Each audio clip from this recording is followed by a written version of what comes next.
puede ayudar en tal cosa. Ahorita vamos a ver un ejemplo para que ustedes miren. Exacto, son más de 500 líneas. Si ustedes van, por ejemplo, a hallar, por ejemplo, integrales, ¿sí?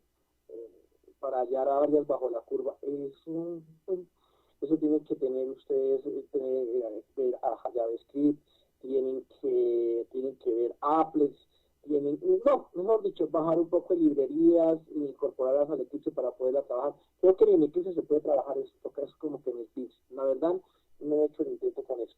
Entonces, no. Estamos yéndonos muy lejos. Y realmente nuestro curso no da para todo eso. Entonces, por favor, eh, revisen la ruta, ¿sí? Revisen lo que hay que hacer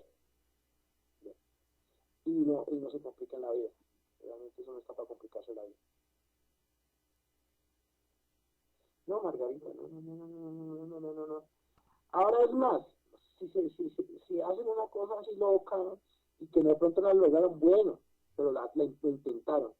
Que les falló, bueno, pero lo intentaron. Tampoco estoy diciendo que voy a recibir trabajos incompletos. Por favor, trate de hacer algo poquito, pero bien hecho, completo. Por ejemplo, es que no tendría que trabajar en una cantidad, pues.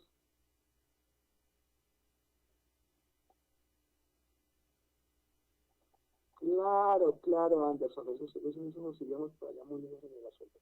Además que, por ejemplo, para trabajar cosas, a mí me parece PHP mucho más chévere, mucho más fácil, y PHP, perdónenme, sí, PHP, y combinado, por ejemplo, con HTML, sería fenomenal. No estaríamos haciendo aplicaciones, incluso podríamos trabajar con bases de datos y todas esas cantidades de cosas. O sea, ya tiene su conflicto, es un programa robusto, es un lenguaje bastante avanzado. Sirve para aprender, pero bueno, no me parece más chévere ya, PHP. Bien, Margarita, gracias. No, eso no, aquí no se sabe, aquí que lo que se sabe lo último, no. Esto, esto es mucha tela por cortar. Bueno, cierro ese tema. He visto que, sí, es Anderson. Sí, Anderson sí sabe artísimo, sí, claro, Margarita. Bien, ayer me di cuenta que algunos estudiantes estaban inconformes porque, porque según ellos hay desorden en el aula. Hay desorden en el aula y que el módulo está desordenado. Entonces yo les invito a la siguiente reflexión. Mire, si ustedes me dicen algunos que, pues sí, claro, Anderson. Entonces me dicen algunos que es que ellos se matricularon en esta modalidad porque ellos no tienen tiempo. Y pues yo me pregunto, esto no, o sea, esto no es esa modalidad no es para ir de paseo. Esto tiene más rigor. Y el hecho de que sea virtual no significa que la calidad de los módulos sea pobre. ¿No, señor? Entonces, vamos a exigir. Y estamos exigiendo. Y yo exijo. Por el contrario, tenemos que hacer unos módulos de calidad. ¿Sí? Que la gente quede satisfecha, que el programa se vea desde afuera, desde lo externo, se vea como algo consistente. ¿Sí? Algo que vale la pena estudiar. Entonces, si se matricularon porque esto era fácil, porque esto es un paseo y porque vamos a hacer una carrera para que nos den el título, están en el lugar equivocado, estimados estudiantes. Yo los invito a que reflexionen sobre esto. Esto no es venir de paseo. Esto no es de pasarla bueno y de ir de safari por el África. No. Esto significa trabajo, constancia, disciplina. ¿Sí? Esto significa rigurosidad. Y lo que estoy haciendo con esta metodología es exigiendo para que ustedes aprendan, para que ustedes conozcan. Yo tranquilamente me puedo echar las petacas y no, hagan esto y ya, más fácil para mí, ¿sí? Me ahorro trabajo, me ahorro esfuerzo, me evito estrés y listo. Entonces, no, que el módulo esté desordenado me da mucha pena, pero es capaz de ser lo más organizado posible. Creo que muchos de los que están aquí tal vez no lo hayan dicho ni lo hayan pensado. Pero si hay gente que va a ver la grabación, entonces sí lo digo. Debemos estar muy bien organizados. Todos los, todos los apartes, todos los canales del aula están organizados para que ustedes tengan la información. La información se les coloca por todos los canales, incluso por WhatsApp. El WhatsApp es un trabajo extra que me estoy agregando y que no me toca hacer. ¿Sí? Sin embargo, lo hago con cariño porque yo sé que los estudiantes están pendientes, que podemos hablar, entonces, no. Eso sí lo quiero dejar claro. Yo tengo muy bien organizado este módulo y es claro. Es claro. Y tratamos de repetiremos hasta alcanzar a ser repetido, para que todo el mundo esté enterado. Ahora, ¿cuál es el problema que yo veo? El problema que yo veo es que la gente no entra al aula, no lee la información que está allí contenida, mucho menos las cartillas ni las videoconferencias, mucho menos las grabaciones de video. Entonces, esperan que toda la información se la den por WhatsApp. Y creo que esa herramienta no la están utilizando adecuadamente. ¿Verdad que sí? Eso me deja preocupado. Se da unas observaciones que va a hacer el Politécnico, porque esto necesita rigor y exigencia. Entonces, esto tiene todos los componentes que puede tener una clase presencial. Así que, nada que hacer. Además, Diana, sí, claro. Incluso estoy enviando, algunas ustedes me están ayudando con la grabación de las clases, entonces en el momento que tenemos grabación las mandamos a la clase. Una cosa, haciendo un corte acá, ya me acordé. Los TAP son los jueves a las... Ay Dios, me perdí. No me recuerdas que creo que son como a las 9. Los TAP, ya me dieron, y mejor dicho, yo envié esa información a la sección de anuncios. En la sección de anuncios van a encontrar toda la información principal del módulo. Vean por ahí, de las 9, de las 9 a las 9:50. Gracias, Pedro. Ese tab, y ahí les envío un enlace donde pueden ver todas las grabaciones anteriores. O sea que no hay excusa. No hay excusa. Sí, se habían demorado un poquito en enviarme esa información, pero es que creo que hay un problema con el tutor máster, el tutor máster tiene un problema con el correo, no nos habían podido enviar esa información, la coordinadora pues está ocupada en otras cosas y pues ese no es el trabajo de ella, pero bueno, finalmente ya nos enviaron esa información. Entonces los tabs, las emisiones en directo son los jueves a las 9 de la noche, pueden verla en diferido a través de ese mismo enlace, no necesito enviarles más enlaces. Con ese enlace ustedes van a ver todas las grabaciones, para que lo tengan en cuenta. Bien, ¿qué otra cosa se me olvidaba? Lo de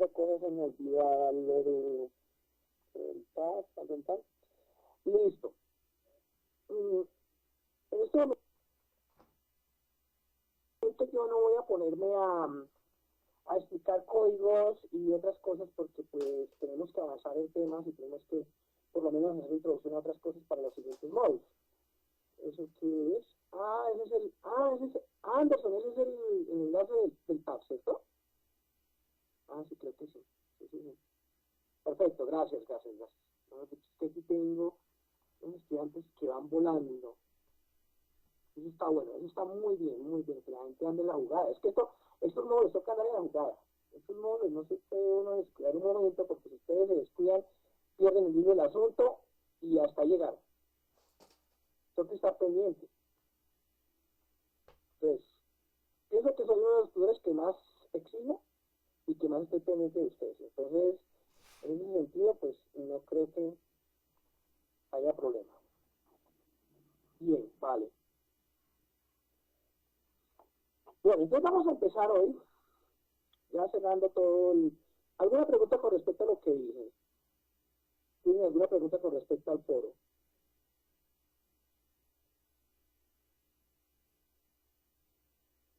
No.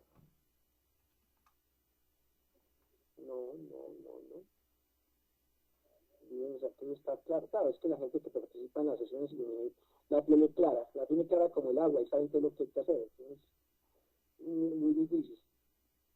Otra cosa, se me olvidaba. Están montando la información, las tareas del foro de la semana 3, 4, en los foros académicos de TAP, lo están montando en el foro de la semana 5 y 6. donde no es, donde no es. Les abre un espacio en el foro general para colocar la tarea de la semana, el foro académico, el TAF, para que la colocaran ahí. Y armaron un desorden, Dios mío, eso colocaron, abrieron temas nuevos cuando sabemos que en el foro general no se abren temas nuevos. Ustedes van colgando la información a partir de donde yo les dejo. ¿Sí? Pero entonces, como la gente no anda enterada, ¿qué pasa? Botan información de donde sea, pegan, mejor dicho. Entonces, si hay un estudiante que quiere mirar un trabajo, no sabe cómo empezar. Entonces, por eso de pronto es que están diciendo que el módulo está desordenado. No, en eso sí no. Bien, vamos entonces a empezar con el tema de hoy. Vamos a hablar un poquito del diagrama de flujo. Nosotros hablamos de algoritmos. Y hablamos un poco de algoritmos, hablamos, no un poco, lo suficiente, de algoritmos y hablamos de pseudocódigo, ¿cierto? Pero se nos quedó entre el tintero por allá los diagramas de flujo. Yo sé que en las cartillas, en la estructura no están, porque yo no puedo usar una cosa. Claro, Gina, claro, es que eso era lo que había que hacer.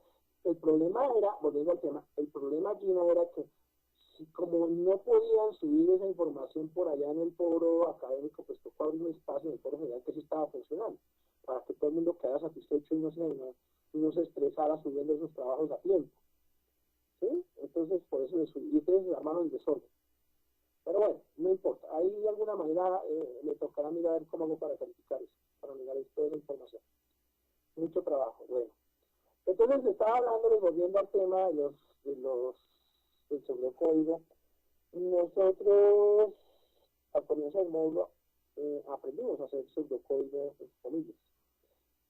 Decíamos que el pseudocódigo se acerca más al lenguaje cotidiano, al español, en nuestro caso, y se nos olvidó, bueno, no estaba en el contenido de las lecturas el tema de los diagramas de flujo. Estos diagramas de flujo, antiguamente cuando uno estudiaba ingeniería de sistemas, pues era lo primero que le enseñaban a hacer. Sí, pero pues ahora con las nuevas metodologías parece que no le han dado como tanto importancia. A mí me parece bueno que lo tengamos por lo menos, miremos de qué se trata esto de los diagramas de flujo. Yo sé que algunos ya tienen información al respecto, pero bueno. Listo.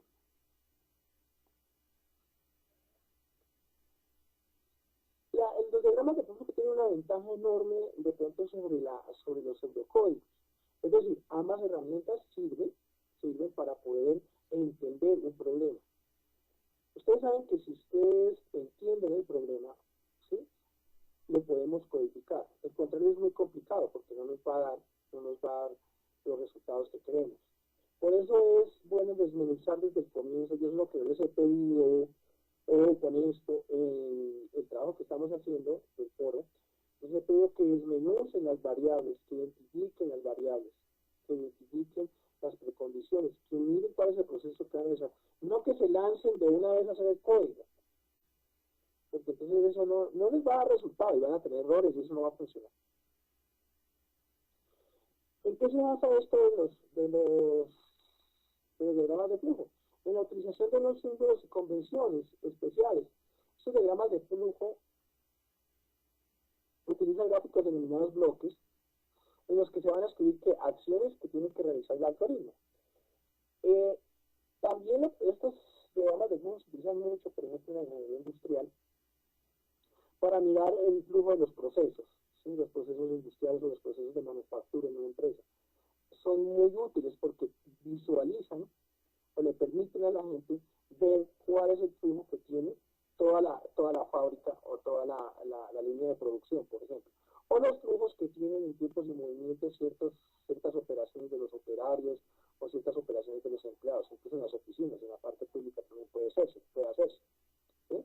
Si ustedes tienen en una oficina una serie de procesos, pues un diagrama de flujo, por ejemplo, podría ilustrar muy bien un manual de funciones, ¿cierto?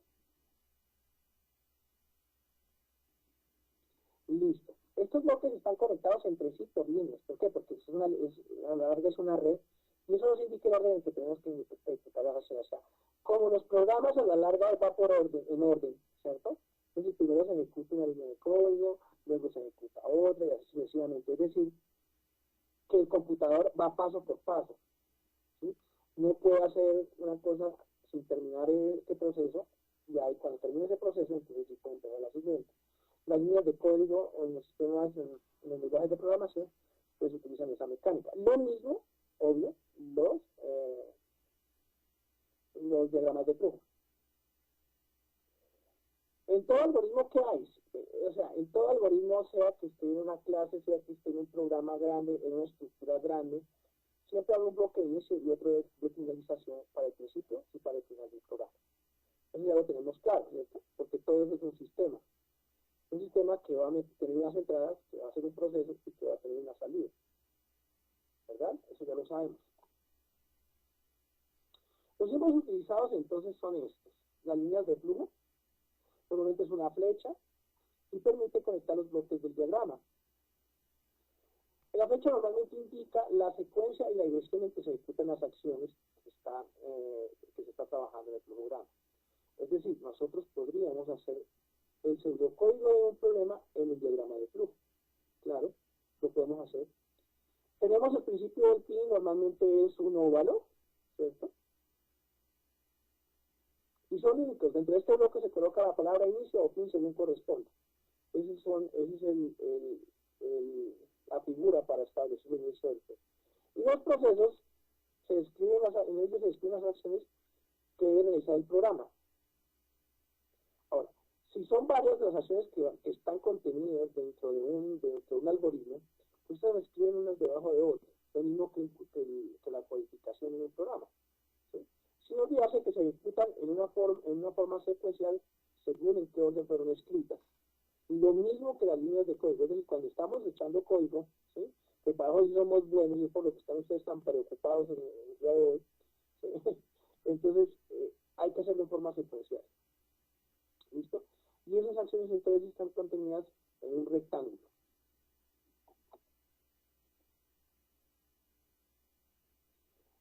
Tenemos entonces otros símbolos que se pueden utilizar, por ejemplo, para las condicionales. Dentro de las condicionales tenemos entonces un rombo, ¿sí? Y ahí podemos contener la condición que necesitamos utilizar en el algoritmo. Como ustedes saben, si es verdadera, entonces el algoritmo tendrá una de las salidas, o de lo contrario tomará la siguiente. Es decir, que esto puede representar estructuras de tipo ¿qué? Selectivas o repetitivas. Ahí tenemos entonces la condición. Ustedes ya han trabajado código y han trabajado en el pseudocódigo. Entonces, esa es la representación en el diagrama de flujo. Las entradas y salidas. ¿Sí? Aquí las tenemos. Entonces, representaciones de entradas y salidas. Ustedes ya saben cómo hacemos las entradas, o sea, las precondiciones. Por ejemplo, si estamos tratando de ver un dato que se integra mediante el teclado, que ustedes ya saben, por ejemplo, las líneas de código para entrar datos por el teclado, ya se va a hacer una variable de nombre A.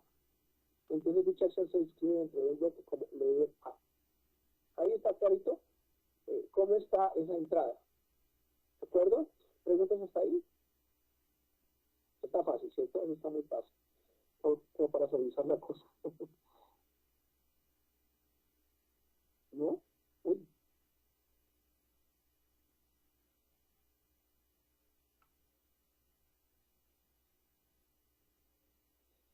Bien. Hay también conectores que nos sirven para enlazar o unir los diagramas de flujos. Por ejemplo, cuando estos no caben en una misma hoja por completo. Entonces, pues, vamos a compartirlo. Sí, claro, Anderson, claro. Usted sabe, ay, a mí se me olvidó, creo que la semana 3 y 4 no les compartí eso ¿cómo se llama? Se me olvidó. Sí, se me olvidó. En Prezi, gracias, Margarita. Se me fue. Si yo siempre las subo a Prezi y las comparto para que ustedes las tengan. Entonces, estos, por ejemplo, si están en la misma hoja, podemos, por cuestiones de espacio, porque no nos ocupen la misma hoja y nos tocan la siguiente, entonces utilizamos, por ejemplo, estos círculos, o utilizamos esa figurita en forma de escudo, ¿cierto? Para poder conectar bloques que por espacio no puedan por espacio no puedan ser continuos, por ejemplo. Ahora, podemos también hacer comentarios, claro, igual que con la codificación, con los líneas de código, o con el de código, podemos hacer clases para comprender mejor el código del programa. Lo mismo, o sea, en ese ganchito, con esa línea punteada, ahí podemos escribir los comentarios de que yo tanto he insistido ¿sí? En las líneas de código, cuando están haciendo codificación, ¿sí? Que cada línea que al patente se escriban las dos barritas inclinadas y que se diga, bueno, esto hace tal cosa, o esto hace tal otra cosa, ¿sí? Entonces, ustedes van a presentar un documento, ¿cierto?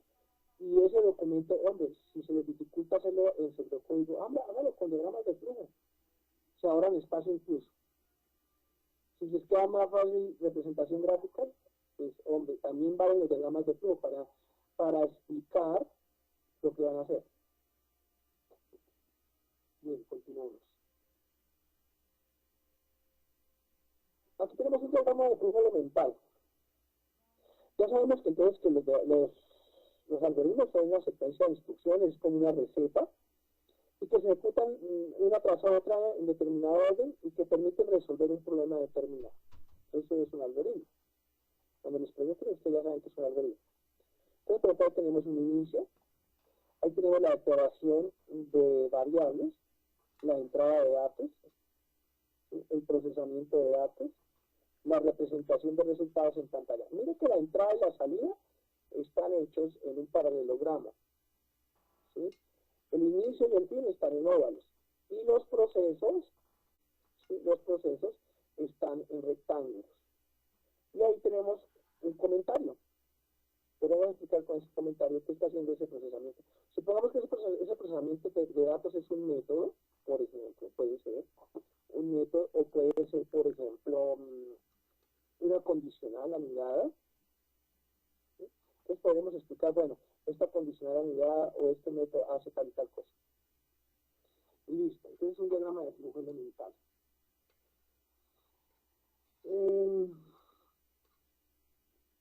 Aquí tenemos la bifurcación contenida por una condicional.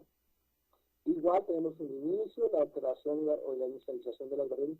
Recuerden que las variables hay que inicializarlas, ¿sí? Siempre.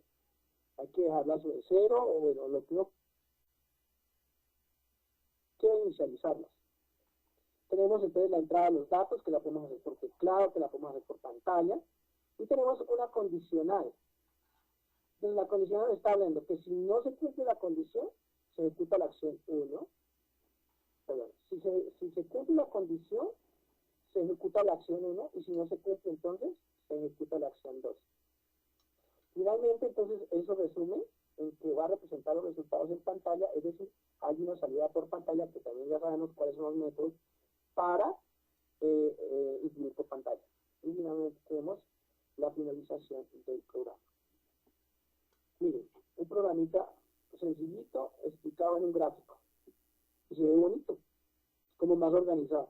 A mí, como persona, me parece como más chévere así, ¿no? Pero yo diría, me atrevo a juicio de valor, hacer primero en lenguaje, en español, en pseudocódigo, después hacerlo en diagramas de flujo y luego sí codificar. Yo pensaría que sea como lo correcto, ¿no? Bien, listo. Eso ustedes lo pueden ampliar. Hay mucho contenido, sobre diagramas de flujo. Ustedes pueden en internet encontrar cualquier cantidad de información. Yo no me voy a tener con esto porque, como les digo, este no es un tema del módulo, pero sí me gustaría que ustedes lo aplicaran en el foro de la semana 5 y 6.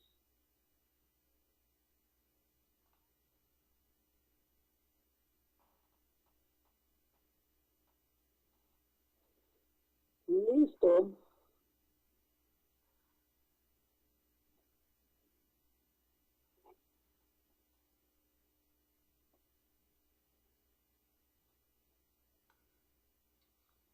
¿Alcanzan a leer la información que está ahí? Me quedó súper pequeña. Espero que sí.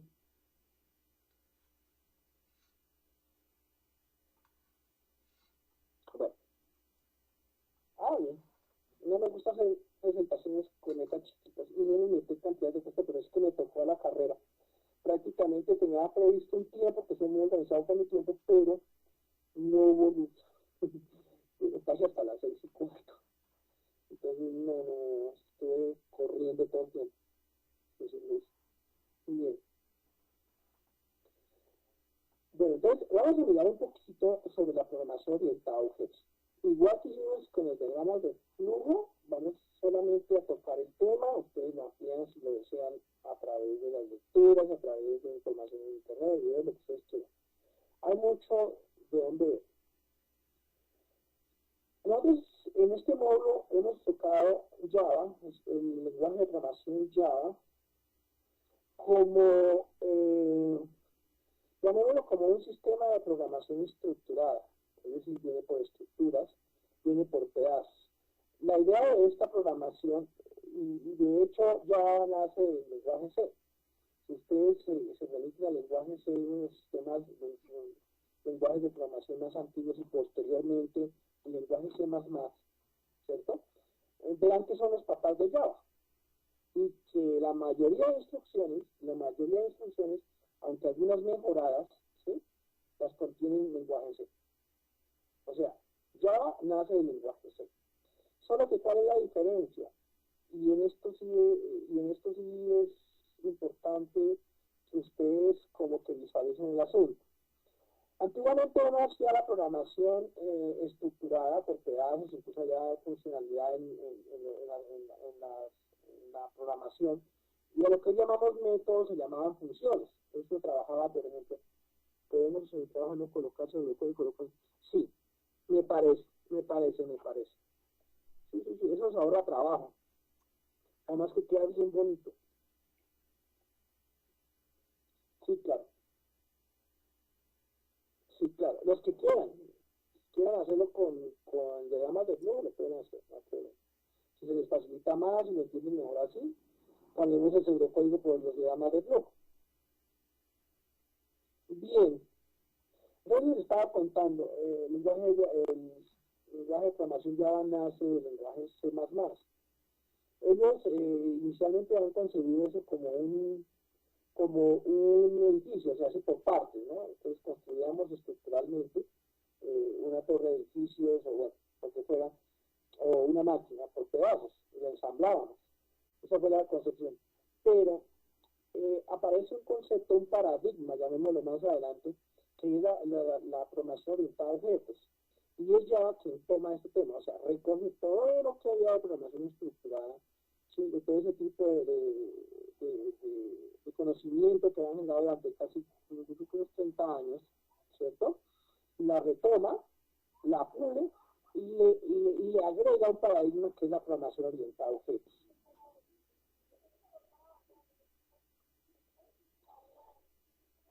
Hay una diferencia grande entre programación orientada a objetos y lenguaje de programación orientada a objetos. ¿Sí? Lo que pasa es que la programación orientada a objetos tiende a primero, como hacemos con los pseudocódigos y con los diagramas de flujo, tiende primero a establecer o a comparar los problemas o a enmarcarlos dentro del mundo real. Es decir, tomar cosas del mundo real y compara a la larga la programación orientada a objetos con el mundo real. Entonces dice que después un paradigma, y que es un paradigma, es otra forma de pensar, otra forma de hacer las cosas, de mejorar las cosas.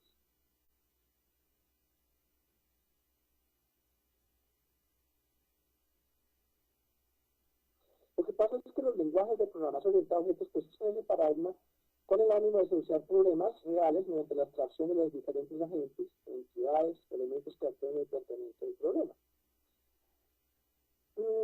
A la larga, ¿qué quiere decir esto? Si nosotros tomamos las cosas que existen en el mundo real y las ponemos, las llevamos al computador a través de la programación orientada a objetos. ¿Sí? En el mundo, ¿qué encontramos? Objetos, ¿cierto? Entonces, encontramos cuadernos, encontramos vehículos, encontramos personas, y todas esas cosas, ¿sí?, todas esas cosas que existen en el mundo, pues pertenecen o se clasifican de alguna manera, ¿cierto? Entonces, por ejemplo, ahí tenemos un problema, ¿sí? Que una persona necesita ver televisión y le están dando una solución a través de tres elementos o a través de tres agentes, ¿sí? De los cuales podemos abstraer el problema. Entonces, esos tres elementos, ¿cuáles son? Una persona que quiere ver televisión, el control remoto que necesita para activar el televisor y como tal el objeto televisor. Ahora, esos elementos que hemos abstraído para solucionar el problema tienen una descripción. A eso le vamos a llamar en programación atributos. Por ejemplo, una persona que tiene color de piel, tiene altura, el género, si es hombre o mujer, el color de los ojos, el cabello. Y ahorita, cuando vayamos a ver la tabulación en las topologías para análisis estadísticos en tablas, pues se van a dar cuenta de que eso también son variables discretas o variables continuas, ¿sí? Y que de alguna manera nosotros podemos usar toda esa información y la estadística se complementa con las matemáticas y con la programación, y por eso los ingenieros nos toca tener con ese sentido de lógica para poder interpretar cosas. Y tiene también comportamientos, ¿cierto? ¿Cuáles son los comportamientos de una persona? O sea, ¿qué funciones tiene? Y ustedes ahí ya retomarán el concepto de funciones o métodos, ¿sí? Que acabamos de ver en la clase pasada, como por ejemplo en este caso, para este elemento, una persona que hace, ¿qué hace en la vida diaria? Pues escuchar, ver, hablar, etc. Ahora vamos a analizar el control remoto. Los atributos tenemos un tamaño, tenemos un color, el tipo de control, la batería, y tiene también un comportamiento, o sea, una función, enviar la señal, codificar la señal, cambiar el canal, tan. Todo eso que hace un control remoto, ahí lo tiene. Y eso lo vamos a llamar funciones. O también lo llamamos comportamiento. ¿De acuerdo? El televisor tiene sus propios atributos, están pulgadas, el tipo, el número, parlante, la marca, etc. Y tiene sus comportamientos de codificar la señal, prende, apaga, emite señal, emite algo, Miren cómo nosotros en un problema transportamos cosas del mundo real, objetos del mundo real, y los pusimos a funcionar a través de ¿qué?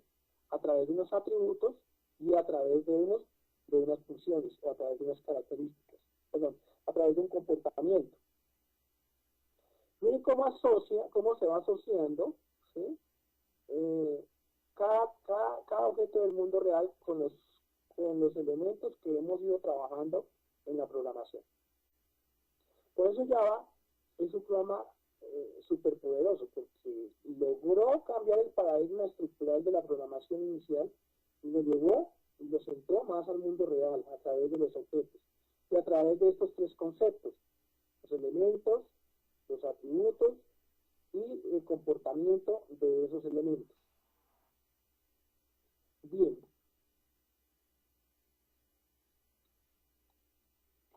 Aquí, por ejemplo, nos está definiendo. Se especifican tres elementos involucrados. Cada elemento posee sus propias características, sus propios comportamientos. En PO, eso quiere decir programación orientada a objetos. A estos elementos se les conoce como el nombre de objetos. Entonces, miren que ya le están dando aquí un nombre. Por eso lo vamos a llamar objeto. Por allá en la clase pasada nosotros creábamos un objeto que era el CSC a través de un escáner para que nos hiciera algo, ¿se acuerdan? Entonces ahí estamos trabajando ya objetos. Ya hemos trabajado algo de objetos. Y por ejemplo, para hacer un programa bastante complejo, pues vamos a necesitar de toda esta información y aún todavía tendríamos que trabajarlo muchísimo para llegar allá. ¿Listo? Por eso no quiero cosas muy complicadas. Entonces ahí vuelve a definir lo que yo había dicho. Las características son atributos y ya los comportamientos se llaman métodos. Entonces tenemos esas tres palabras: métodos, que ya los hemos visto, o funciones, como se llamaban anteriormente, los atributos, o sea, las características, y los objetos. ¿Listo? Ahora vamos a mirar qué es una clase. Normalmente hay una cosa con respecto a las clases, y es que un objeto pertenece a una clase siempre, siempre, siempre. O un método pertenece a una clase. Ustedes vieron la clase pasada cómo el método que estábamos trabajando, ¿para qué era? No me acuerdo. Ya se me olvidó. ¿Qué era lo que hacía ese método? ¿Alguien me olvidó? ¿Qué hace ese método? ¿Nadie se acuerda? A mí se me olvidó. Bueno, ¿se fue el audio? ¿Me están escuchando?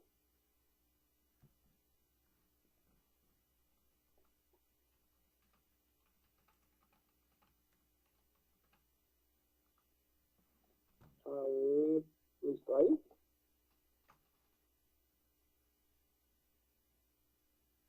Miren, a ver. Entonces, hablamos de que los objetos pertenecen a las clases y los métodos pertenecen a las clases. Que tenemos un método principal que es el corazón de los programas. Nosotros ya lo hemos determinado a través del main body, la primera línea de código después de establecer la clase. En los lenguajes estructurales, en C, por ejemplo, no se hablaba de clases, sino de una vez uno llegaba, declaraba y de una vez empezaba a trabajar el corazón del programa. Pues una clase es una plantilla donde la cual se crean los diferentes objetos requeridos para la solución del problema. O sea que los objetos son instancias de las clases. Esa instanciación de las clases es importante que la vayan teniendo en cuenta. Pertenecen a las clases. Miren lo que dice acá, las clases son a los objetos como los tipos de datos son a las variables. O sea, son inherentes. ¿Sí? Van unos de la mano con los otros. Uno no puede declarar una variable sin un tipo de datos, ¿cierto? Lo mismo no puede declarar un objeto si no tiene una clase. O sea que un objeto es inherente a la clase. Aquí, por ejemplo, tenemos vamos a crear un objeto llamado César, es el nombre de una persona. ¿Sí? Ese objeto se llama elemento. ¿Se acuerda que le dábamos elemento en la tabla anterior y aquí vuelve otra vez a aparecer? Pero ese objeto es creado a partir de la clase persona. ¿Sí? Es decir, que viene en orden jerárquico, viene la clase persona, ¿sí? Y luego viene César, luego viene el control remoto, luego viene el televisor, en orden jerárquico. Y a la clase persona, pues le podemos crear todos los objetos que quiera, porque las personas existen muchas, César, Juan, José, ¿sí? Todas las que ustedes quieran, podemos crear las clases. Al objeto, bueno, aquí dice que se puede crear un objeto llamado LCD Age, el cual pertenece a la clase televisor. ¿Sí? Y eso tendrá pues sus propios atributos. Listo. ¿Preguntas hasta ahí?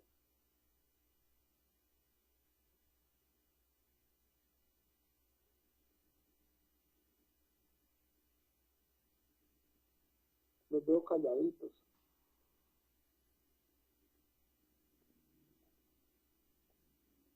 Entonces, vamos a mirar la definición de objeto. Dice que es una instancia de una clase, es decir, es inherente a la clase. Por lo tanto, los objetos hacen uso de los atributos. ¿Y qué son los atributos para los objetos? Son las mismas variables.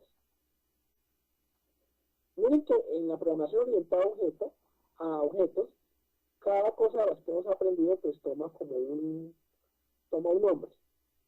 Dice que los objetos hacen uso de los atributos que entre paréntesis dice variables. Atributos es sinónimo de variables para los lenguajes de programación orientada a objetos.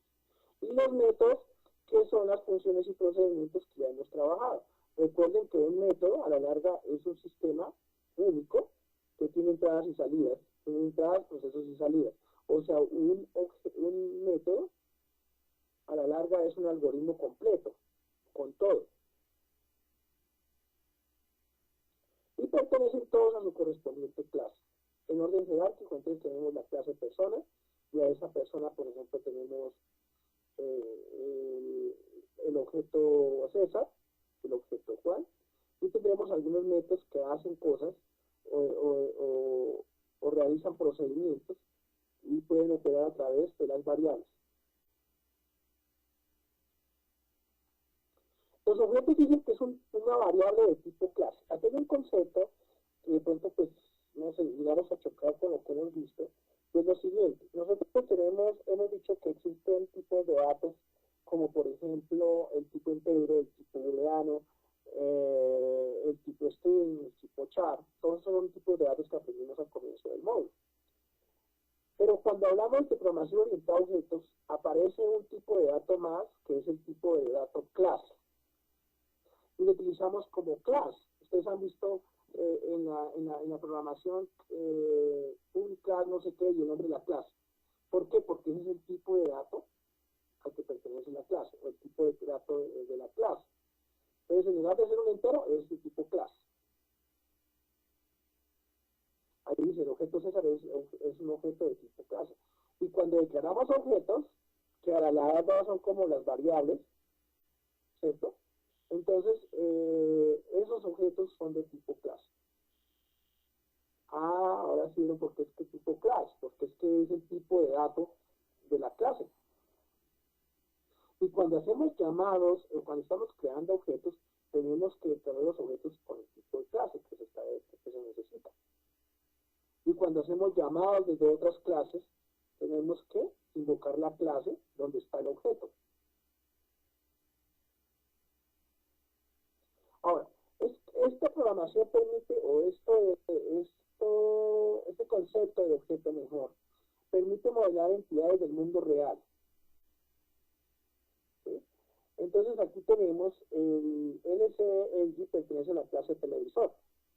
¿Sí? Hay una clase grande que abarca todos los televisores del mundo.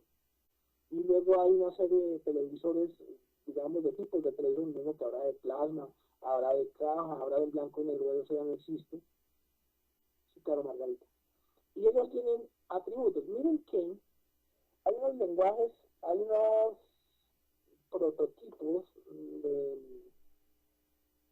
digamos, así como ahorita vimos los diagramas de flujo, existen unos programas, llamémoslo así, unos aplicativos, que sirven para modelar la programación orientada a objetos. Por ejemplo, UML, abríguense sobre UML y verán que ella clasifica la información de los objetos, de los métodos, de los atributos, de las clases, a través de unos cuadritos. Es muy interesante, porque ayuda a entender cómo funciona la programación orientada a objetos en Java. Entonces, por ejemplo, aquí tenemos un cuadrito de esos, denotado que este es hecho en PowerPoint. Este no tiene nada de UML, pero bueno, se asemeja. Entonces, por ejemplo, ahí tenemos atributos de ese objeto, de ese televisor LG.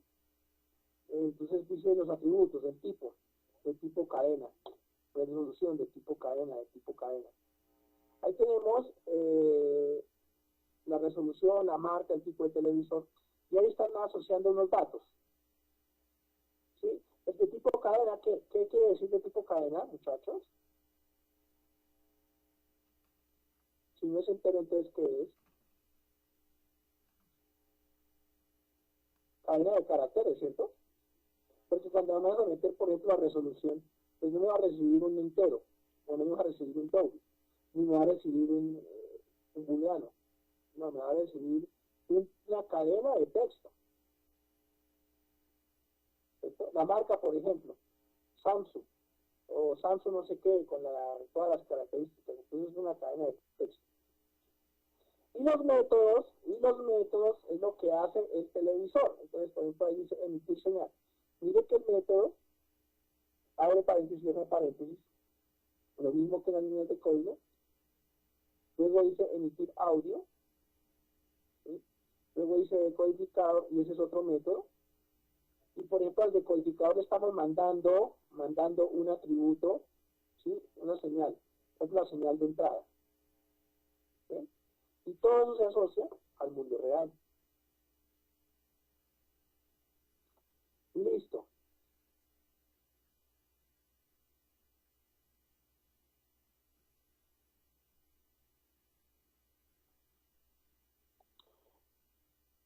Continuamos entonces hablando de los métodos, de los objetos.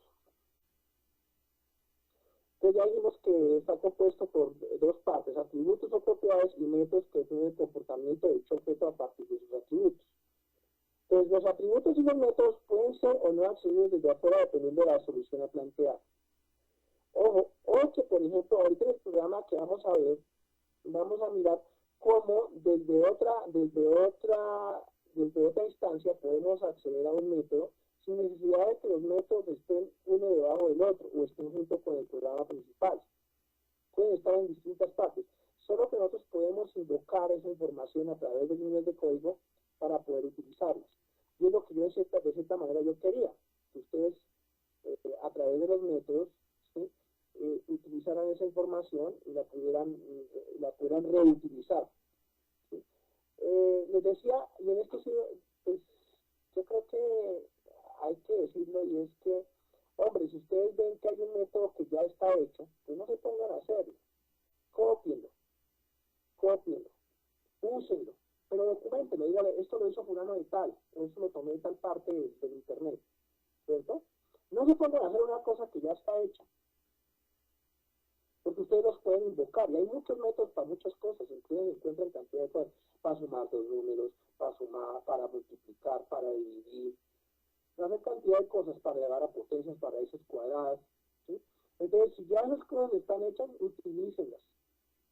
Ahora, que no van a poner un código completo de internet y me lo vayan a colocar ahí, porque estoy seguro que coloco la línea de códigos, aparece el código y bingo, plagio.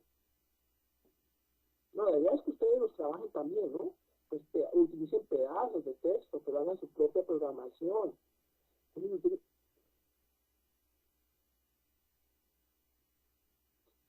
se puede copiar, lo pueden modificar, claro, lo podemos modificar, porque de pronto encontramos un código que nos sirve, pero lo podemos adaptar. Hombre, díganlo ustedes en su documento, díganme, yo tomé este código, lo modifiqué en esto y en esto y en esto, y me funciona así y así. De hecho, que también lo entienda, ¿no?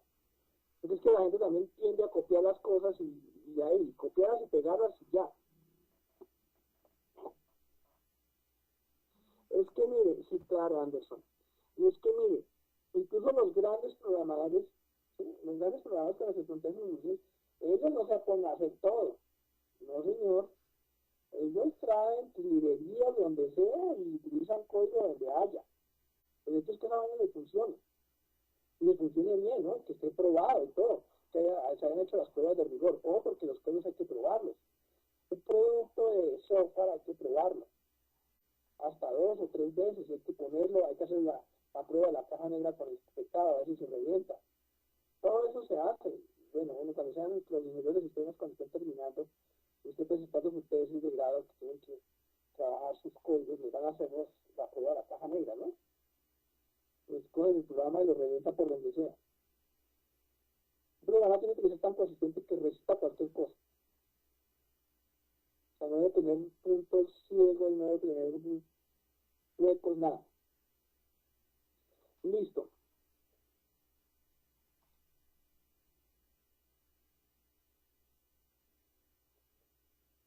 ¿Alguna pregunta con respecto a esto?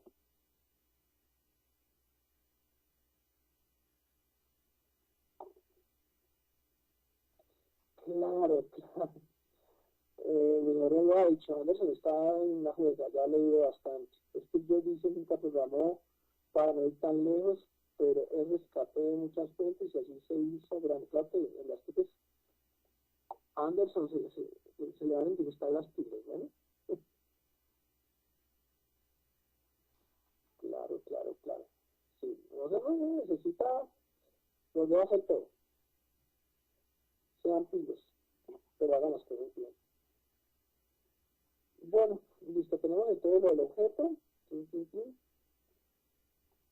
Bueno, la identificación de los objetos. Una de las tareas, la primera, cuando un diseñador o programador de programación orientada a objetos, es la identificación de los objetos inmersos en el problema a solucionar.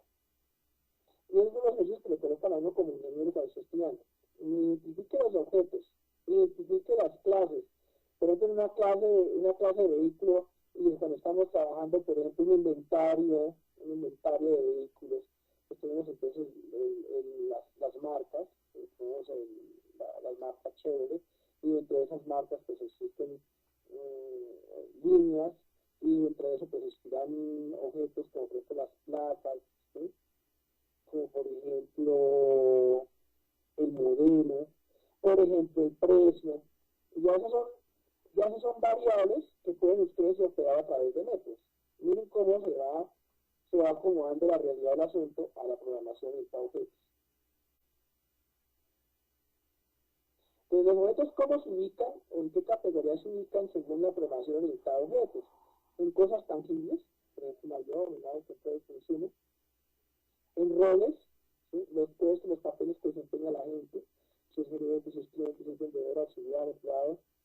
Por organizaciones, si hay empresas, si es un colegio, si es el Estado. En cosas intangibles, los servicios, las materias, los programas, los duendes, ¿sí ven? Es la clasificación de los objetos. Y pues obvio que eso es una instancia de las clases, de una clase. Listo, vamos a tomar 5 minutos de receso. Y terminamos entonces con el tema de los objetos para empezar. Bueno, terminamos con esto antes de... pensé que me han acabado aquí las diapositivas. No. Entonces aquí tenemos otro ejemplo de objeto. Por ejemplo, el objeto carro. Si existe en el mundo real. Este objeto tiene los atributos o variables: velocidad máxima, color, número de chasis. Miren, ahí están los atributos: el número de puertas, el número de llantas. Unos comportamientos y unos métodos. Miren, por ejemplo, los métodos que tiene un vehículo: acelerar, ahí podemos trabajar entonces la velocidad; frenar, también con la velocidad; mover el cambio o no mover el cambio; girar a la derecha, girar a la izquierda. Pero bien explicadito.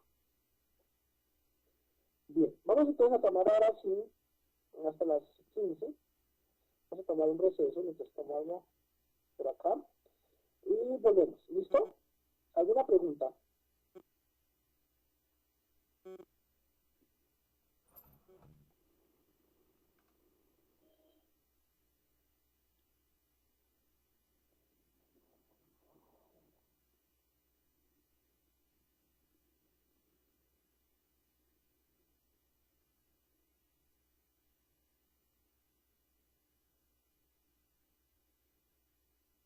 Nada, ninguna pregunta. Bueno, entonces ya vuelvo.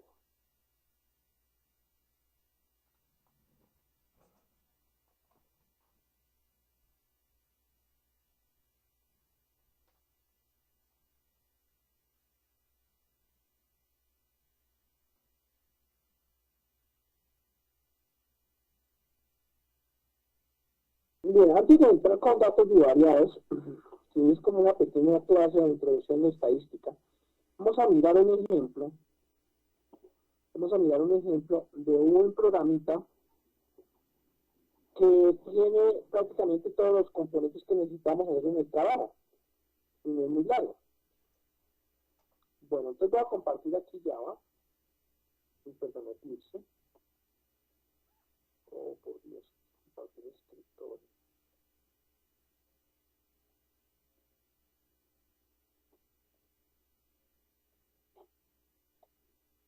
Permítame un segundo, a ver.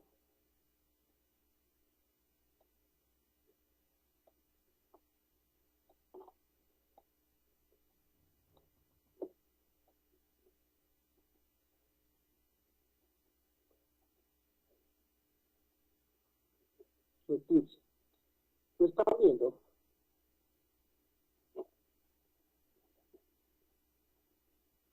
¿Están viendo el código?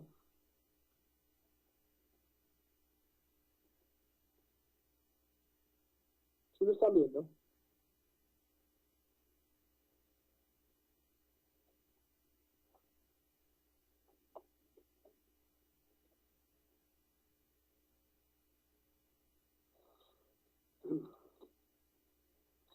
En este caso nosotros aquí tenemos un programa que me va a ordenar unos números que yo voy a meter en un arreglo.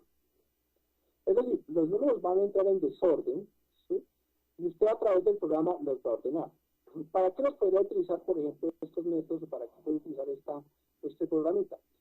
Por ejemplo, para ordenar de mayor a menor las calificaciones de estudiantes, ¿sí? Para determinar, por ejemplo, una beca, ¿sí? Para determinar, por ejemplo, las posiciones de las empresas a través de los ingresos, ¿sí? De los ingresos en un año. ¿Qué otra cosa se les podría ocurrir en la que se podría utilizar esto? El ordenar unos números en un arreglo. Voy a colocar aquí 3, 7, 14. Hoy traje ya listo todo. ¿Por qué? Porque no quiero, por tiempo y no, para evitarme editar todo el código. Entonces lo voy a explicar, pero no lo voy a hacer aquí en tiempo real. Inventarios. Serviría, por ejemplo, para establecer edades, me parece más, sí, clasificar edades. Los precios, por ejemplo, de un artículo, en los inventarios. O las cantidades, por ejemplo, de un artículo, o referencias, por ejemplo. Bueno, tiene muchas aplicaciones, muchas utilidades. Entonces, ¿qué es lo que hace? Él compara, por ejemplo, en la primera iteración que va a hacer, en este método que se va a llamar ordenamiento. Miren que aquí estoy trabajando un método. Aquí no estoy trabajando el método principal, sino que acá, ojo, aquí arriba, del proyecto en Java, hay cuatro carpetas, llamémoslo así. Las que nos interesan el método 1, método de ordenamiento y 3 del método Java. En este momento estoy trabajando los métodos de ordenamiento Java. En este momento, ¿qué hace el método de ordenamiento? Vamos a suponer que a través del teclado o a través de la consola recibió estos datos. Es decir, a través de la declaración de unas variables en el método principal main, el programa le pasó al método en cuestión que estamos hablando, que vamos a llamar método de ordenamiento, le pasó un arreglo. Ojo, vamos a trabajar arreglos, ustedes vieron eso, hicieron en unos mapas conceptuales. Le pasó unos datos que son estos que tenemos acá. ¿Cuál es el trabajo que tiene que hacer el método? Coger y ordenarlos. De mayor a mayor o viceversa. En este momento vamos a hacer de menor a mayor. Esto lo podemos ampliar muchas más cosas y hacerle más vainas. Entonces, incluso este método lo podrían utilizar si lo necesitan, no hay problema. Lo que hago es comparar el primero, el 3 con el 7. Y digo, 3 es menor o mayor que 7, entonces digo, como es menor, en la siguiente iteración, yo lo comparo el 7 con el 14, ¿cierto? Entonces el 7 con el 14, el 7 es menor que el 14, o sea que lo sigo dejando. Pero al comparar el 14 con el 15, ¿sí? ¿Qué pasa? El 14 con el 5 es menor que el 14. Entonces en la siguiente iteración, el programa compara cada uno de los datos de izquierda a derecha y diría, bueno, 3 es menor que 7, sí. 7 es menor que 14, avanza, sí. Pero 14 es mayor que 5, ¿cierto? Y 14 es mayor que 2, o sea, 2 es menor que 14. Entonces en la siguiente iteración él ordena, coloca el 2 acá, el 5 acá, y el 14 lo manda a este lado. ¿De acuerdo? ¿Qué seguiría en la siguiente iteración? ¿Entienden? ¿Están viendo? 3 y 7, y el 2.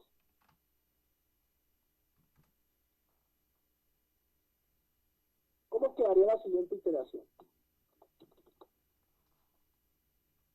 2, 3, 7. La compara 3 con 7. 3 con 7, 3 es menor que 7, listo. Luego compara el 7 con el 2, ¿cierto? El 7 con el 2 es menor, entonces el programa tiene que trasladarlo a la izquierda y lo compara también con el 5. ¿Sí o no? Entonces, sería 3, aquí diría 2, aquí diría 5 en la siguiente iteración, aquí quedaría 7,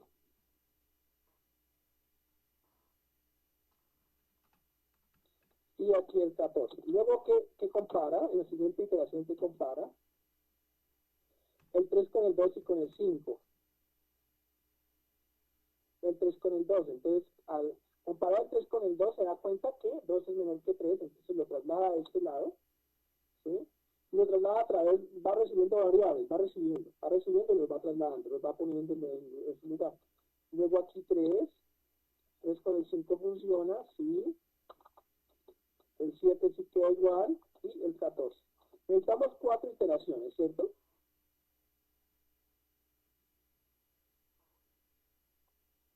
Aquí tenemos entonces declarado un método que lo vamos a llamar burbuja.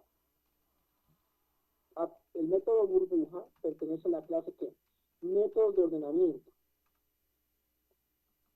Ay, qué pena, yo les expliqué que este es el método. No, qué pena, no. Este no es el método, esta es la clase. Recuerden que un método está metido dentro de la clase siempre. Que los objetos como los métodos son instancias de las clases. Entonces, tenemos el arreglo de tipo entero. Este arreglo lo tuve que haber declarado en el programa principal. Por aquí lo tengo, miren. Mírenlo, aquí está como arreglo. ¿Ven? Bueno, pero vamos al método.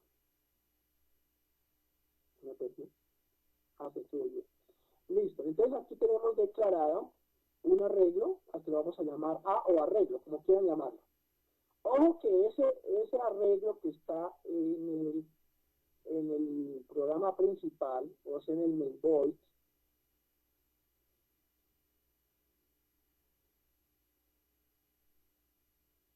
ese arreglo le arroja los datos, le entrega los datos a este arreglo, que es la variable local a la larga del método. Se los manda, o sea, estos datos los tengo que haber entregado en algún momento. Esta primera línea de datos que está acá.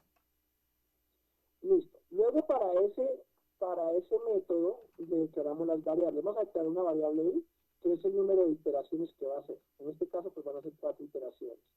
Un auxiliar para guardar los cambios de posición. Y un boolean que va a hablar sobre los cambios que va a haber en el programa. Entonces, con un método do-while, miren, do-while, que ustedes también lo trabajaron, do-while, aquí tenemos el do. Entonces, ¿qué realiza? Rehace todo esto, ¿sí? Y al final hace todo eso y luego, mientras que esta variable sea falsa. Listo, entonces empezamos. Cambio siempre lo vamos a inicializar en falso, o sea, el booleano falso. Iniciamos, si no ha habido cambios, va a ser falso. Listo, luego acá damos un contador for, miren, este contador for va de acá hasta acá. Entonces, hacemos el contador lo vamos a llamar j, una variable j, y la inicializamos en 0. Y vamos a decir que mientras esa variable sea mayor al arreglo, a los datos que entraron, menos 1. ¿Por qué menos 1, jóvenes? Ustedes que estudiaron los arreglos. ¿Y qué quiere decir length?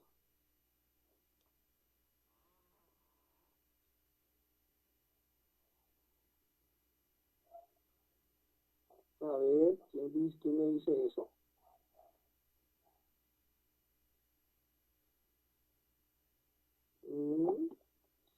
Se nota que hicieron los mapas, es para medir, sí, claro. es para medir el tamaño del arreglo. Ojo. Y el tamaño del arreglo, porque está -1.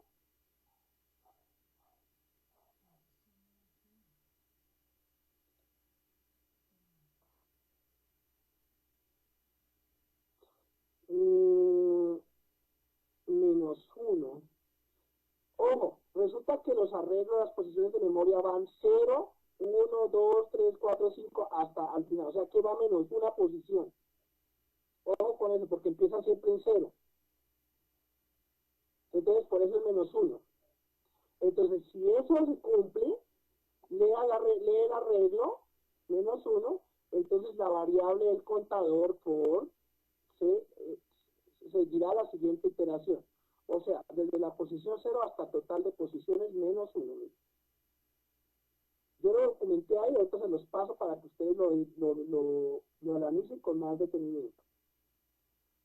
Luego entra a funcionar una condición. Miren que esta variable A recibe la variable J del for. Entonces, en esta línea de código, si el elemento de la posición actual es mayor que el elemento de la derecha, le vamos a realizar un cambio. Miren, este pedacito hace lo que hacíamos arriba. Analiza la posición de la izquierda con respecto a la de la derecha. Miren cómo el código lleva la misma secuencia del pseudocódigo que lo hablamos prácticamente en español. Entonces, si el elemento de la posición actual, ¿sí?, que es J, es mayor que el elemento de la derecha, ¿sí? Entonces vamos a realizar un cambio, J más I, más la variable I. Luego, ¿qué vamos a hacer aquí? Bajamos. La variable auxiliar guarda el elemento que está en la posición actual. O sea, recibe, se le asigna a el arreglo, ¿sí?, en la posición actual. Malditas matrices. Estos son una lectura de vectores. Ojo, es un arreglo. Esto no es una matriz. ¿Cuál es la diferencia entre vectores y matrices, jóvenes?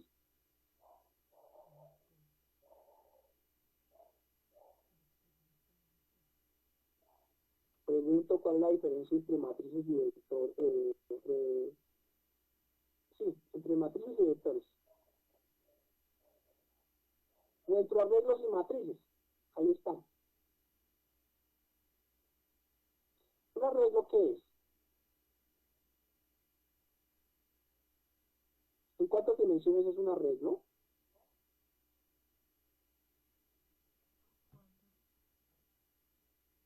Sí. El vector es una sola dimensión, es un arreglo. Vector sinónimo de arreglo. ¿Por qué es un vector? Porque es una línea. Lo llamo vectores porque es que el lenguaje C, me acostumbré un poquito con el tema del lenguaje C, yo aprendí también el lenguaje C, se llama vectores. Y las matrices son dimensionales o son multidimensionales, ¿sí? Como por ejemplo una tabla, porque llevan 2 dimensiones. Oiga, ¿ustedes no hicieron el trabajo de los mapas conceptuales o no lo entendieron? Por allá se están riendo. William Ferney García, ya lo pillé.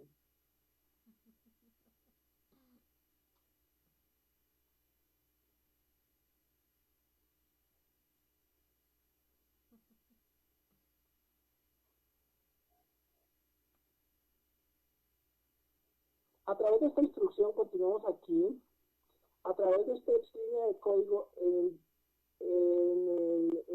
valor de la derecha lo vamos a guardar.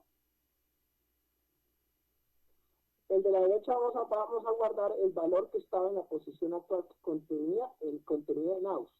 O sea, podemos el valor actual lo trasladamos. ¿Cómo así? Ah, bueno. Entonces, cambios, la variable cambios, si hubo cambios, entonces la inicializamos con true. Y listo. Mientras que, aquí viene y termina el comando do while, mientras que, mientras la variable sea, eso se cumple, todo esto que está aquí arriba se cumple mientras la variable sea que,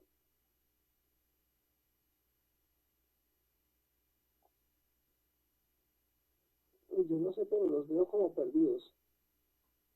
Mientras eso se cumple, todo eso se cumple, o sea, hacen los cambios de posición, compara uno con otros, que fue lo que dijimos, mientras la variable cambios que sea.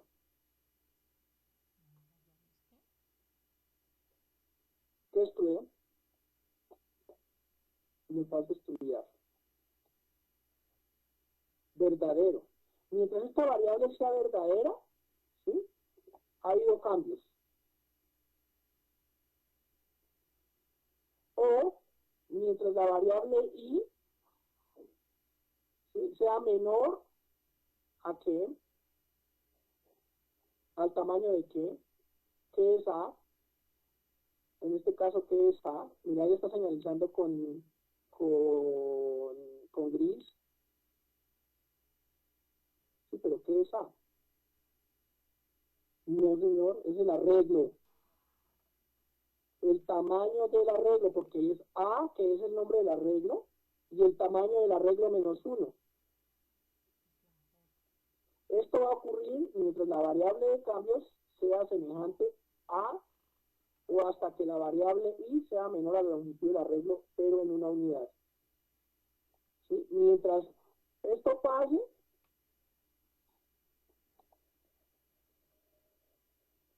o sea, todo esto se cumple mientras esto suceda. Sería más bien. Bueno, y ahora vamos a mirar este pedacito. ¿Para qué sirve este pedacito?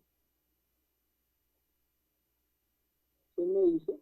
¿Ese es un método? ¿Qué es ese pedacito que está señalado en azul?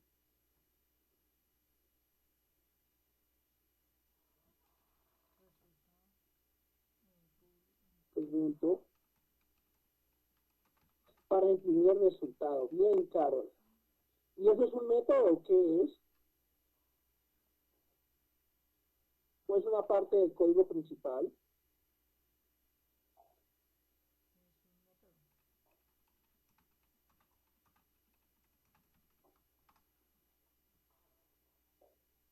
Claro, es un método. O sea que aquí en este código que tengo, ¿cuántos métodos tengo?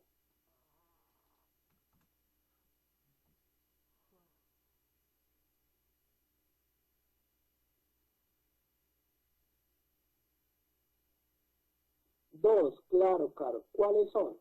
Uno que es el método burbuja. ¿Sí? ¿Qué hace el método burbuja? Va posicionando los términos de mayor a menor, comparándolos unos con otros, y los va guardando en una variable para luego los poner en otro lado. ¿A través de qué? A través de un do while, a través de un for. ¿Sí? Entonces, miren, en este método tienen ustedes un contador for, tienen un ciclo do while, miren, y aquí tienen un método importado. ¿Ven? Ya van como 3 tareas de las que tenemos que hacer en el foro. Bueno, pregunta. ¿Este método como tal se podría ejecutar solito o necesita de algo?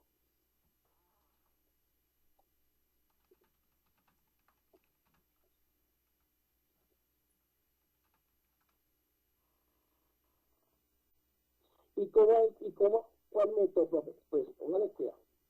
Estos dos métodos que tengo acá, uno es para hacer las comparaciones, guardarlas y colocar los datos ordenadamente, eso es lo que dijimos.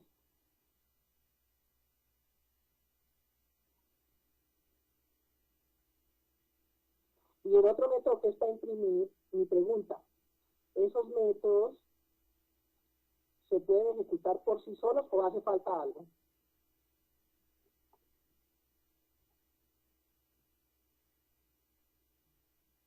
Porque, ¿cómo así? No, ningún servidor. ¿Cuál servidor? Sí, necesita el ingreso de los datos. ¿Y ese ingreso de los datos por dónde lo hago?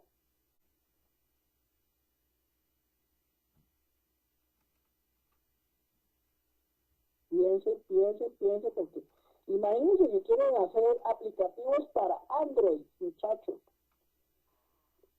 No.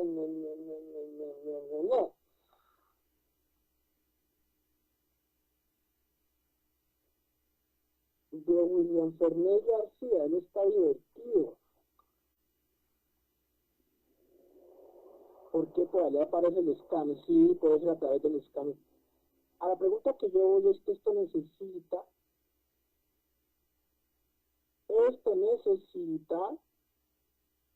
¿de qué? Sí, claro, casi atina. Y los otros, Anderson, por ejemplo, ¿qué me dice al respecto? Diego, ¿qué le hace falta a esto? Porque esto por sí solo no funciona. Aquí tengo dos métodos simplemente. Uno me hace una cosa y el otro me hace otra. Listo, pare de contar. Y ya saben lo que hace cada método de los que están aquí.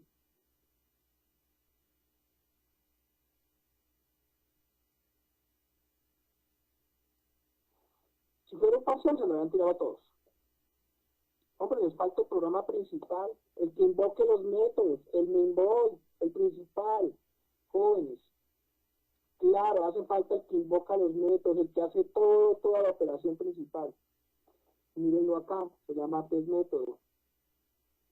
Mírenlo ahí. Pues está ahí el main, vea, el principal, programa principal, main, vea. La línea de código del corazón de un programa en Java o en C, en cualquier lenguaje. Ojo con eso.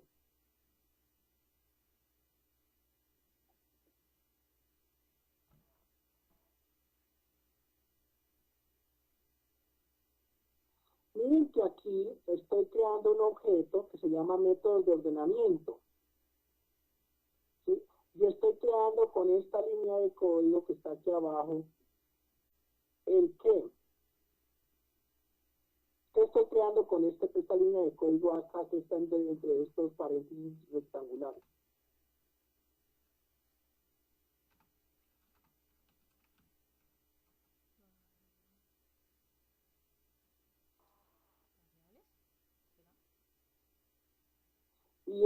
Pero qué, o sea, como tal que estoy creando acá, pues es una variable, pero ¿cómo se llama esa variable?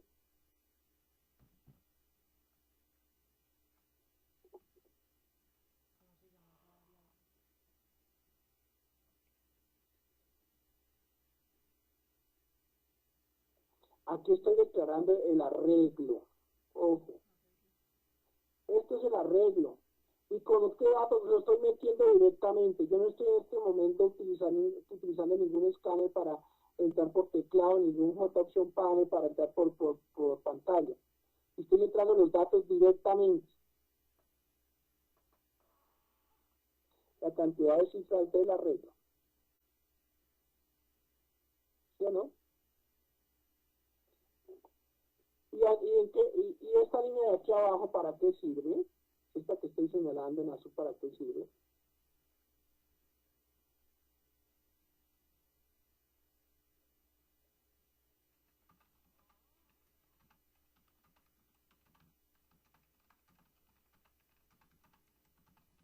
¿Quién me dice para qué sirve esa línea? Y la cantidad de cifras de datos. Llama al arreglo declarado de la clase métodos de ordenamiento. Muy bien, ¿quién dio la respuesta? Gina, felicitaciones, Gina. Estos dos líneas llaman los métodos que creamos acá, de la clase métodos de ordenamiento. Miren que aquí tengo la clase de métodos de ordenamiento y es por ahí donde yo llamo. La llamada en el main body, en el bot main, en el programa principal, lo hago a través de esta clase que fue creada aquí con un objeto para que pueda ser llamados los métodos que hice anteriormente.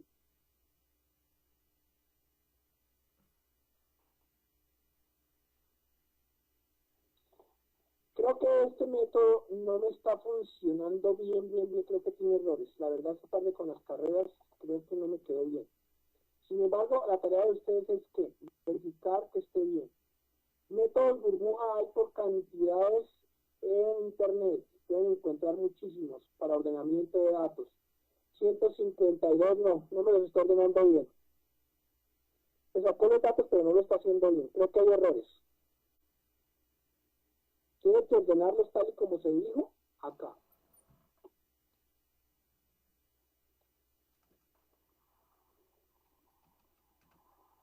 Ah, ¿fue Caro? Ah, bueno, perdónenme.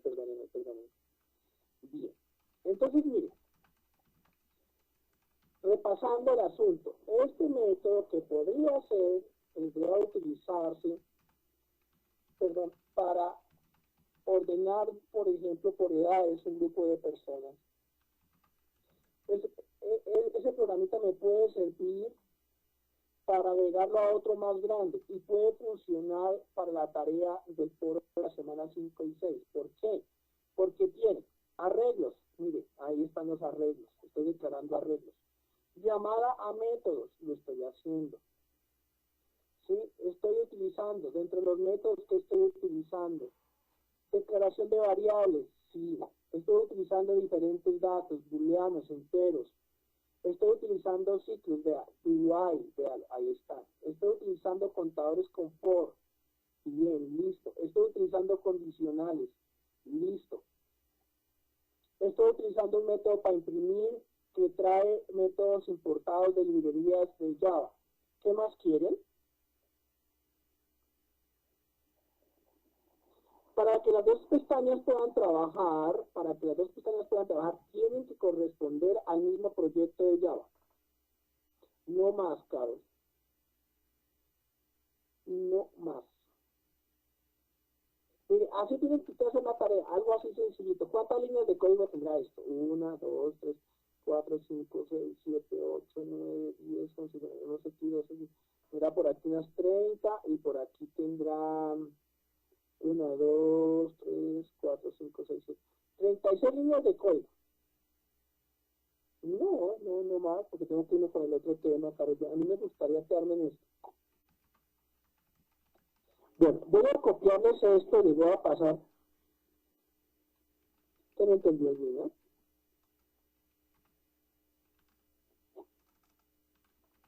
Voy a copiarles los dos, el programa principal. Voy a copiarlo y voy a copiarles debajo los dos métodos.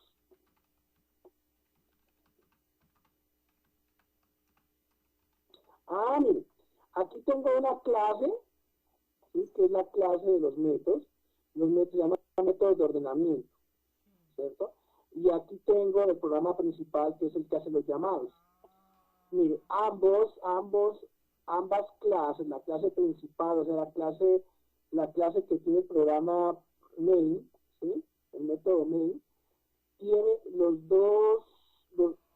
ambos están dependiendo del proyecto métodos de ordenamiento. Mire.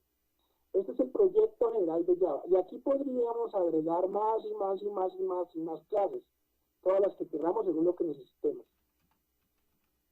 Sí, en el mismo proyecto. Sí. Así lo llamé. Esa es la forma para llamar el arreglo. Ahora, voy a hacerles otra pregunta. ¿Por qué la variable aquí se llama arreglo? ¿Y por qué aquí no se llama arreglo, sino se llama A? Mírenla. Aquí se llama A y aquí se llama arreglo. ¿Por qué no es lo mismo?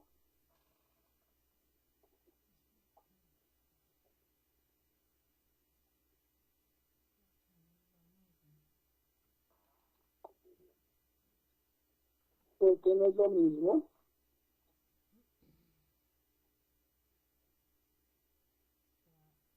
Sí, están en dos clases distintas.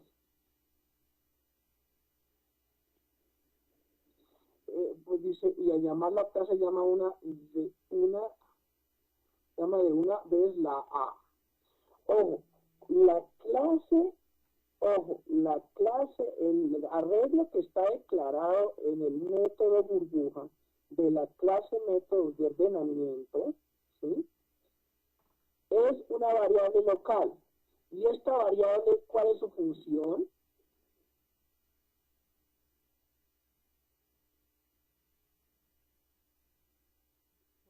Ojo, esta es una variable local y esta es una variable del método principal. Pero están enlazadas. ¿Por qué? ¿Por qué esta clase de arreglo está enlazada con esta A?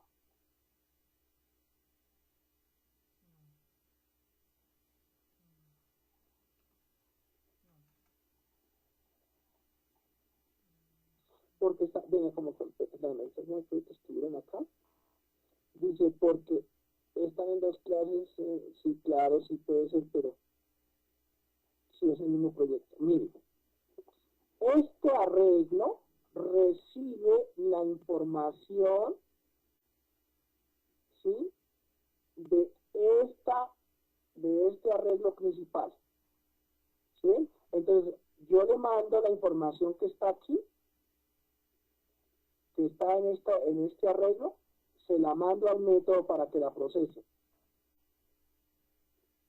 ¿sí? A través de este arreglo que está aquí, que es una variable local.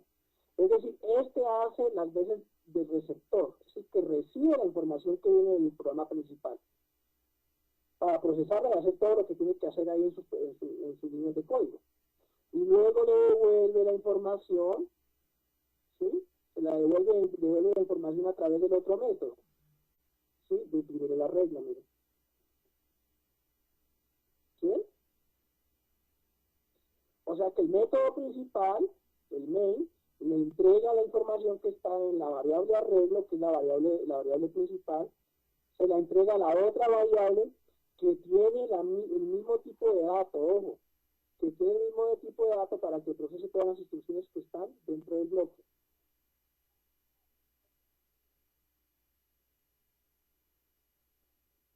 Hay que pasarle la información de un lado al otro.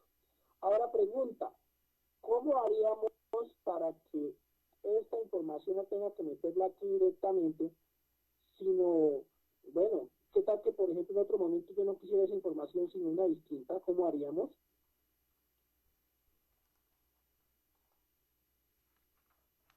Dice, cuando dice el mismo tipo de datos que... Ah, bien, mire, sí, claro, claro, don William Fernet. Mire, si aquí es entero, si yo estoy hablando de tipos de datos enteros para este arreglo, yo no puedo mandarle tipos de datos booleanos al método. O sea, que es entero acá y es entero también acá. Mire, aquí es entero y allá también. Es decir, no puede ser distinto si no funciona. Yo le puedo mandar un dato de tipo entero recibido por pantalla, ¿sí? Mandárselo a un método que sea de tipo booleano, porque me va a dar error. No es entender. Ahora responda a mi pregunta.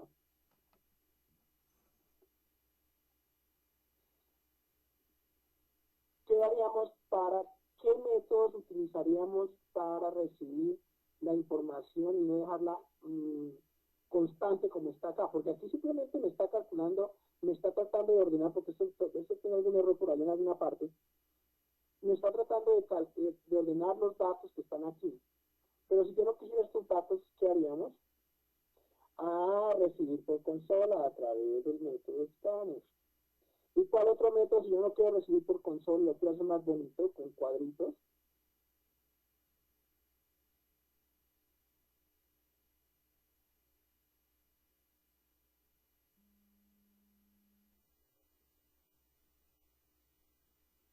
¿Mm?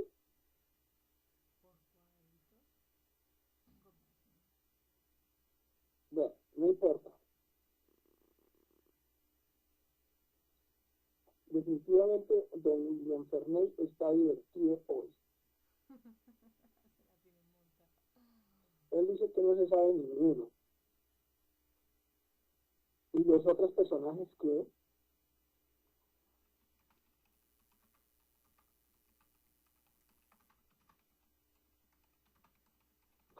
tienen que estudiar mucho, de verdad que sí. ¿Cuál pregunta, Gina? ¿Cuál pregunta no me entiende? Sí, pero ¿a qué se refiere? He hecho tantas que no sé. Última. Última. ¿La última cuál fue? Esa, ya. Esa, la que escribió Diego, mira. A través de este paquete import, aquí claro que aquí está la línea que escribió Diego, esto es importante. ¿Sí? El del paquete JavaScript, el método JOption-Pan es el que nos permite, ¿sí?, meter la información por pantalla, o sea, con cuadritos, para que nos quede más bonito. Ya empezamos a trabajar con cuadros. ¿Sí? Bien. Creo que no alcancé a ver la parte estadística, o sea, hay mucha cosa y no se pudo. Voy a cancelar acá.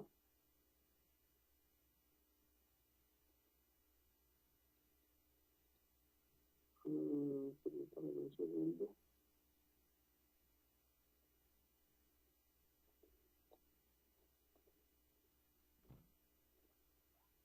Sobre datos bivariados. Aquí tengo una información, esta información está en las lecturas de la semana, pero era bueno como explicarla. Sin embargo, aquí está también resumido.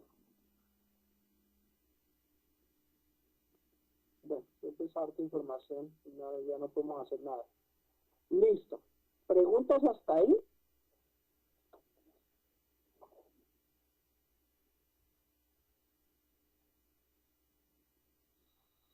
Me adelantico de qué, Carol. Ay, venga, no les he mandado el programa. Lo copio.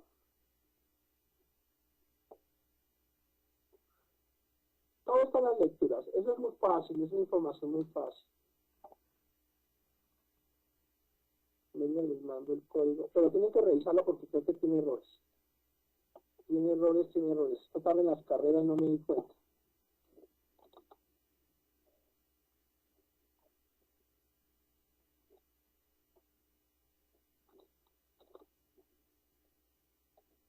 Creo que incluso les puede funcionar así, uno debajo de otro, si no estoy mal. Y creo que les funciona también. ¿Dónde está esto? Esto es burbuja.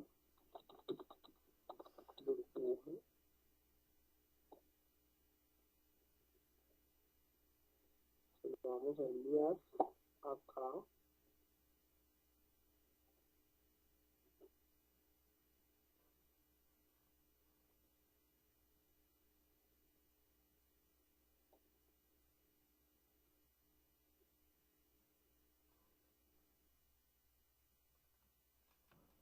Listo, ahí está el archivo para que lo corra. Pero tienen que revisarlo bien detenidamente.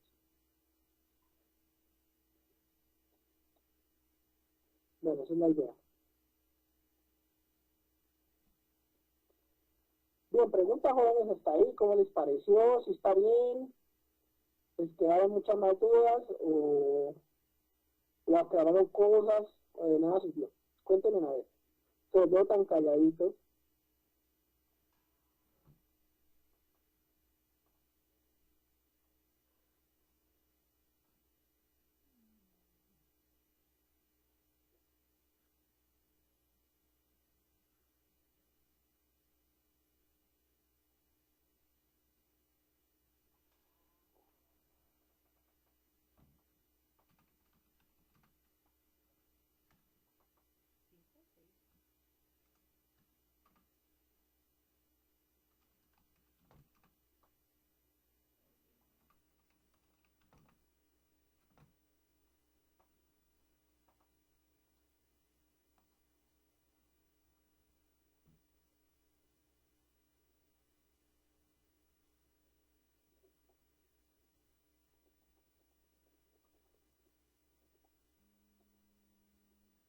Dice, no, ya colocaron la asistencia.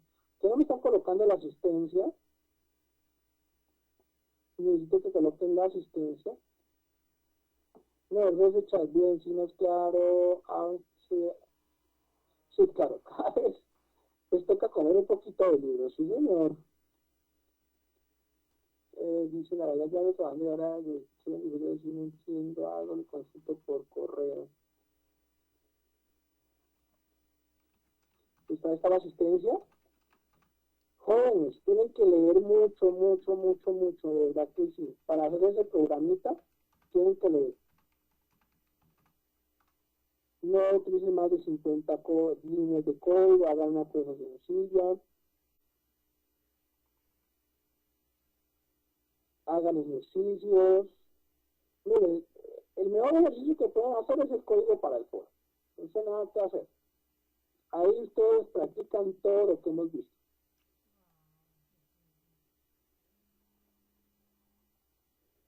Mire, el tema de los métodos, fundamental para el ejercicio. El tema de los arreglos, fundamental.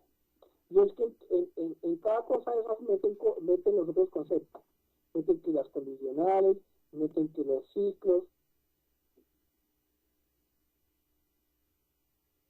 Claro, si lo quieren hacer con diagrama de flujo, háganlo con diagrama de flujo. No hay problema. Si lo quieren hacer con ambos, háganlo. O solamente se lo pueden, háganlo. No hay problema.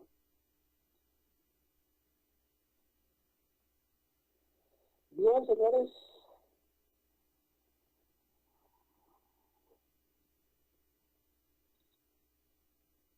Que descansen. Nos vemos entonces el jueves en el chat. Don William Fernández, él entendió la clase completamente. Él estaba emocionado. Muy bien, William Fernández. Luego, sí, el jueves tienen también el tab. Voy a parar la grabación. Entonces nos estamos viendo el jueves. Grabación detenida. Buenas noches y que descansen.